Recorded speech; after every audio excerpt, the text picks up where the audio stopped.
What's good, YouTube? It's Aquarius of Faith and Prophecy.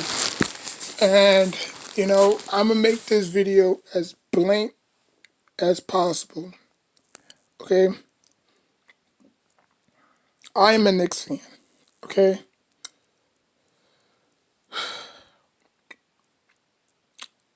I didn't even get to see the Knicks when I used to grow up because where I live, they televised nothing but Nets games when the Nets was in Brooklyn or when the Nets was in New Jersey. So I had to literally go across the Hudson River to see my Knicks play. Okay?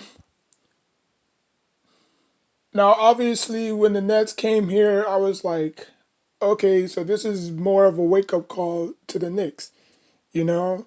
More competition because obviously the Knicks was by themselves. They had no competition, to be honest with you. They were still called the New Jersey Nets at the time, but nobody eventually paid them any attention because they were not entertaining. Okay? Now, we all know the Nets have no championships, right? Whatever the media puts out there, y'all gonna eat it up, like I said, because y'all have no choice. Once once you, once they put stuff out there, you have to believe it. Y'all have to believe it. I don't because I don't necessarily value the media like that. The media is just it's a propaganda, you know? They throw out false news. They throw out news that's not even remotely entertaining. Like the only time I'll believe them if somebody passes away. That's the only time that obviously I'll believe them. But if they telling stories and they telling a whole bunch of nonsense, I don't condone myself in that category. You know. I mean, I do have the Knicks app, so I get every news, every breaking news, everything that comes within the Knicks organization, you know, I get. You know what I'm saying? I don't watch First Take. I don't watch Undisputed. I don't watch none of these media outlets. I mean, I'm not gonna lie. I do watch Undisputed because of Shannon and Skip because they're hilarious. But I've stopped watching First Take since Skip left the show. I think Skip and Shannon, I think not Shannon, Skip and Stephen A. Smith was, the sauce to that team. You know what I'm saying? It was the A1 sauce to that team. You know what I'm saying? Max is just all over the place. I think he's probably good for his boxing analogy, or not analogy, but his boxing analyst, and that's about it. He doesn't know what he's talking about when it comes to football. He damn sure don't know what he's talking about when it comes to basketball. He's just there to having a biased opinion about everything the Knicks does, but he praises the Giants because obviously he's a Giants fan. But anyways, so when the Nets came to Brooklyn, my first reaction was, why Brooklyn? Like Brooklyn have 5 boroughs, right? So why come to Brooklyn? I mean, y'all could have gone to the Bronx. Why not the Bronx? Y'all could have gone to Queens. Why not the Queens? Not what you know what I'm saying? Like, why not Queens? Y'all could have gone to Manhattan, Staten Island, but y'all chose fucking Brooklyn. Okay. So I said that, you know what, they're not gonna make that much out of it. I mean, the Nets are a team that don't necessarily believe in grooming their rookies. They don't believe in, pampering their rookies or just grooming their rookies like we are doing right now. Like, look how many people say, oh, we should get rid of Frank. Oh, we should get rid of Kevin Knox. We still have them. Why? Because they're valuable assets. Yeah, they might not have to go out there and score 30 or 40, but they do the little things. They're like the garbage men of basketball. They do the little they they do the tiniest things that can make an impact. You know what I'm saying? Or if we want to trade, we could use them as assets as well. So kudos for the Knicks offense for not believing in the media and y'all saying, "Oh, we should trade Frank. Oh, we should do this." But anyways, so when they got there, when the team assembled, I said, "Okay, yeah, they're not gonna even make no noise." They went all black like the pool table, like the black eight on the pool table, and that's a little Brooklyn symbol on it. And then, they went out and got, Darren Williams and Joe Johnson and Brooke Lopez and Gerald Wallace and those crew and those guys got destroyed by the Heat. And then, I could go down the list of laundries, way back, even before they were called Brooklyn Nets, they had Kenyon Martin, they had Jason Kidd, and they had Vince Carter. Now you might say that, well, and then they had Devin Harris, who was a pretty good point guard at the time. And then you could, or I don't even think at the time. I think they did. I think they just had those three. And then you could say, well, those players were past their prime, or not really. I mean, Martin was very young. Vince Carter, he was about like 29, 28. Jason Kidd, he was about like 33 or something like that. So they were well in their prime when they got to the Nets. New Jersey Nets. They didn't even do nothing there. You got the big three and Joe Johnson, Joe Johnson, Darrell Williams, and Brooke Lopez. Didn't do nothing there. You had D'Lo. You made the playoffs with him once. You shipped them to the Timberwolves. Didn't even get past the first round. So now you got KD and Kyrie and James Harden, who's nicked up, who's banged up, who can't stay healthy. I get it. I'm not listening. I'm not here to bash them. It is what it is. But I will make a bold statement. If the Knicks and the Nets would have made up in the final, in the playoffs, I should say, I said finals, in the playoffs, I think the Knicks can give it to the Nets. I really do think so. Because in the history of the NBA Finals, you have to play defense. Like take for instance, if Danny Green, if Chris Bosh didn't block that shot of Danny Green, you think that Heat team would have won? No. You think if Michael Jordan didn't push off one of the Utah Jazz defenders, you think that that's gonna result as a shift?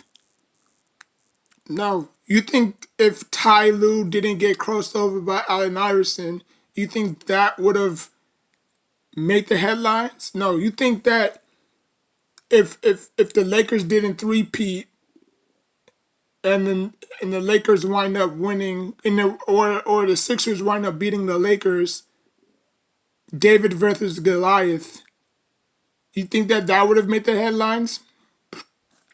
Pretty sure.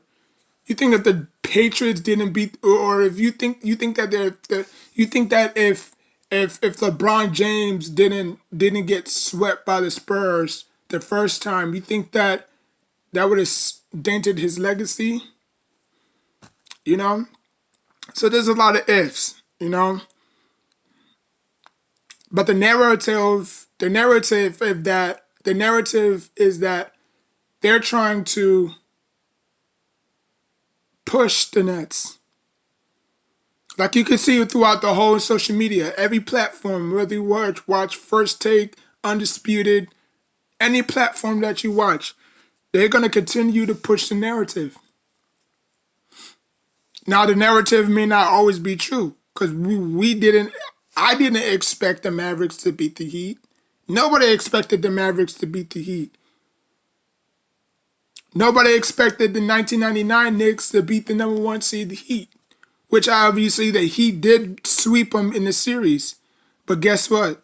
What happened in the playoffs? The Knicks had the best puncher's chance against them. And then obviously they wind up going to the finals, and obviously they got beaten by the Spurs. Or I think it was the Rockets, one of those two. Yeah, I think it was the Rockets. Because Hakeem Olajuwon was the MVP that year. Or the Spurs, one of those two. So what makes this Nets team so dangerous? They're not. They're very good offensively, I'll give them that. But when it comes time to crunch, when it comes down to crunch time, they're going to have to play defense. Now, obviously, defense doesn't necessarily win you championships because we've seen that in the NFL, we've seen that in the NBA. You know, well, actually, in the NBA is different because you could control the pace in the NBA. The NFL is more like, you just have to beat your man to the ball. You know what I'm saying? Like you can't afford that guy to break a couple of tackles and get that first down. You know what I'm saying? But in the NBA, you could control that the outcome of the game. You know what I'm saying? Because you play both ends of the ball if you want to, when you want to. So I just think that, to be honest with you, the Nets right now, they're not gonna win it. Now they may win it next year, but this year it's just too much chaos. It's just too much chaos. They've been in and out the news for the wrong reasons. They banged up. They don't have a center, a legit center. You know, I mean, everything is just falling apart for them at the wrong time. And I don't think they are gonna come together and salvage the moment and run amok through the East. I don't believe that.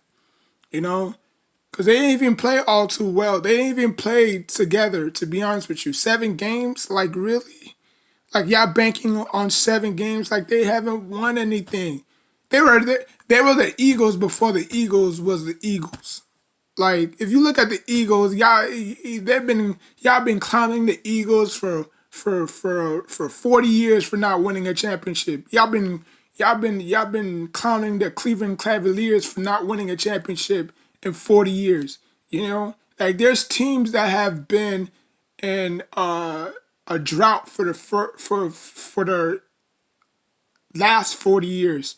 You know, the Browns, the Cavaliers, the Lions, the Vikings, the Texans, the LA Chargers.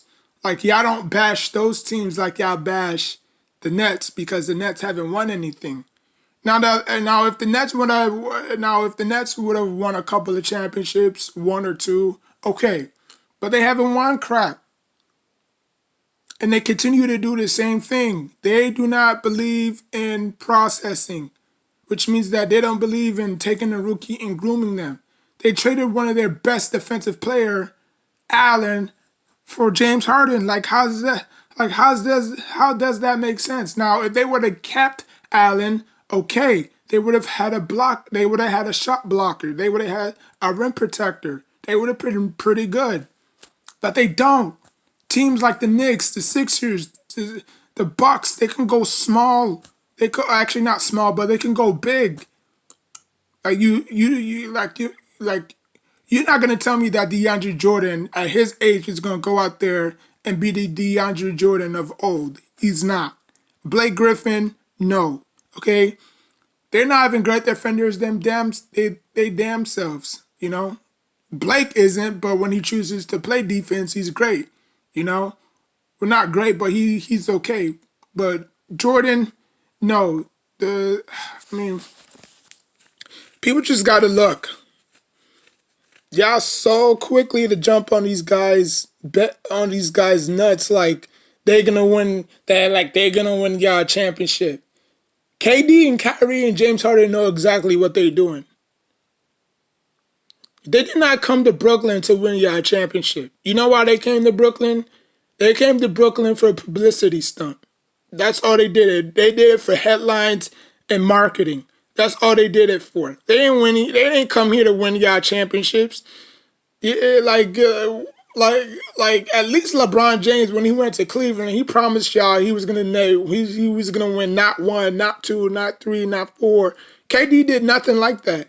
Kyrie said nothing like that. James Harden said nothing like that. So for the fact that y'all think that y'all gonna just coming together as a cohesive unit and win a championship, I mean, first of all, you have Steve Nash, who never won a championship as a player. You have Mike D'Antoni, who's one of the worst defensive head coach. You have Steve Nash, who's never played defense. Well, I'm not gonna say he's never played, but he's not really known for his defense.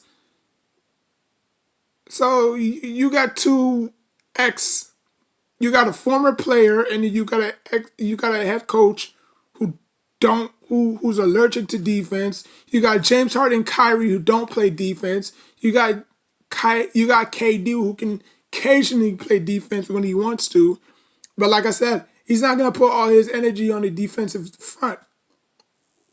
Like he can average 4 or 5 blocks a game if he wants to, because he has a long wingspan. I mean, look at my wingspan.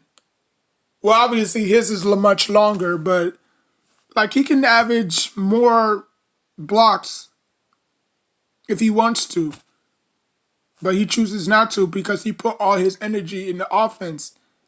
And when it comes down to the playoffs, you have to play defense because defense travels with you. It don't matter how great you are offensively. You're going to have one of those woes. You're going to have one of those games where all the buckets is never going to go your way. You know what I'm saying? But defensively, that's always going to travel with you. Your defense, you would never have to question your defensive game because it travels with you. Offense, it just comes and goes. You know, you might be hot one game, boom, you might be ice cold the next game. Defensively is never a question. Yeah, you may not get the calls that you want or defensively because it don't matter how great of a defense you play, you always gonna get the calls, you know? Like usually I always put my 2 hands up. That doesn't necessarily matter because you can just lean into me and absorb the hit and then just throw it up there and then he banks, it in. So sometimes defenses work, sometimes it doesn't work. But in the playoffs, you have to play defense. Okay? You have to play defense. It's a must. You know? Like if the playoffs is just all about offense, of course they would have won the whole thing already. But you have to play both sides of the ball. You just can't outscore your opponent because guess what? When it comes down to crunch time, your defense may not be able to stop their offense. Vice versa. Like you could go out there, James Harden could go for 30, Kevin Durant 37, Kyrie 27, and then boom, when it comes down to crunch time, you can't stop nobody because you have no defense. And everybody's gonna say, well, you see, they're gonna make so much excuses. Life is not about excuses. You dealt with the card you have. Whether you're injured or not injured, you play through it. You know? Like we in this era now where we making excuses now. Like they put that shit on themselves. Like nobody told them to come to Brooklyn. KD could have gone somewhere else. Or KD could have resigned with Golden State Warriors. You know, that's the one thing. He spent all those times in OKC, could have won a ring. Went to Golden State, won 2 championships. Kyrie, he spent all those times in Cleveland, had to wait for his little daddy to come back to save him.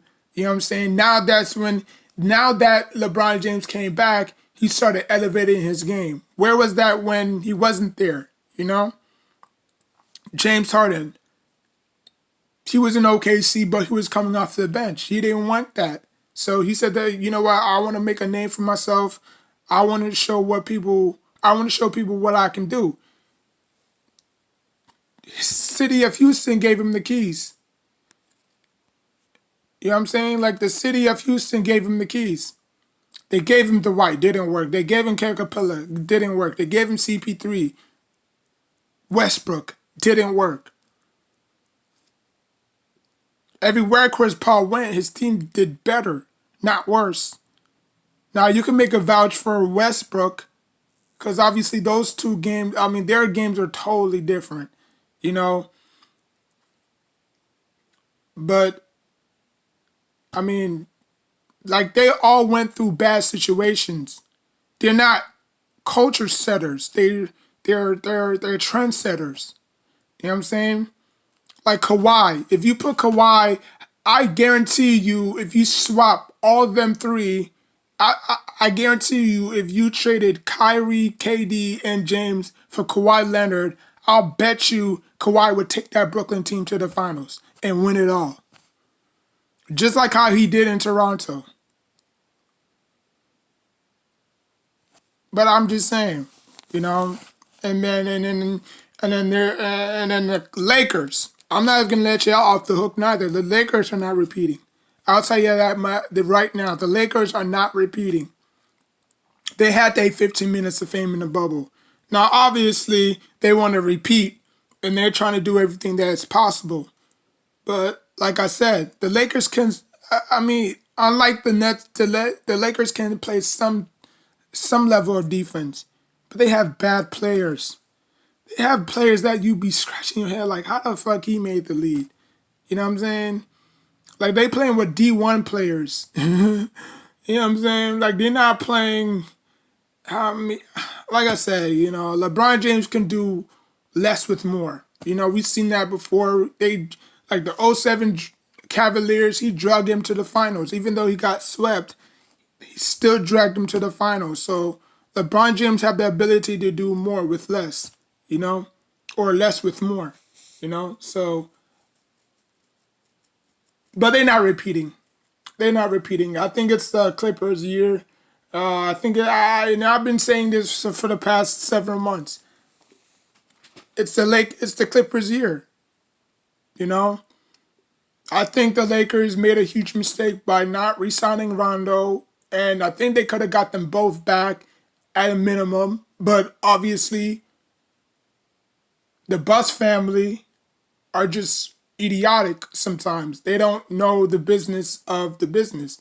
Because I believe if you would have re-signed those two players plus Danny Green, I think they had a 90% chance of repeating. But since you let Rondo walk away, he went to the Jazz. He didn't want to go there, so they bought him out. He went to the Clippers. Now they're playing well. Plus they got Cousins, who was on the Lakers not too long ago.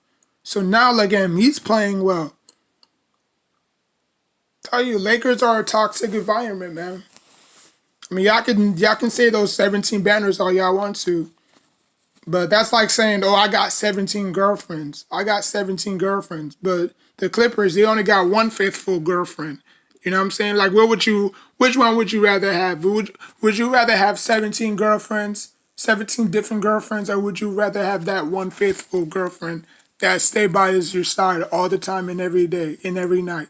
You know what I'm saying? Like just because you have more rings doesn't mean anything, you know? I mean, yeah, it's gonna take a long time for the Clippers to reach the Lakers, no doubt about that. But, you know, I mean, and watch when LeBron James leave. That Lakers team, well, obviously, like I said, LeBron James, when he leaves, that Lakers team is gonna dip. They're gonna start tanking just like the Cavaliers. AD is gonna dip because he's not gonna stay there. LaMarcus Aldridge, he's gonna dip because he's not gonna stay there, and watch the Lakers self-destruct because that's what LeBron James do. You know, he's like Saiyans. He's like Saiyans. He goes to each planet and he blows it up, and you know he sucks the life out of each planet, and then he goes to the next planet, and then he does the same thing. Luckily, luckily the Heat was able to turn it around, but certain teams wasn't too lucky. You know. But anyways, man, that's all I have to say. Um, we will see. We will see next month in the finals or in the playoffs starting next month. We will see on the 18th, right? So yeah. Um, so we'll see. Also, yeah, nah, man. So yeah, next year. I mean, I said next year. Next month, we'll see. We'll see. The seedings haven't really been revealed yet, so we don't know where or who's gonna be playing. But I hope my Knicks grab the fifth seed or the fourth seed. Depending on how they do tonight against the red hot, well, not red hot, but very good Hawks team, who also have the same record as them as well. So, yeah. So the Knicks should be comfortable. The Knicks should be very comfortable. They don't have to travel. The Hawks are coming to them. So I think that's gonna be a very great.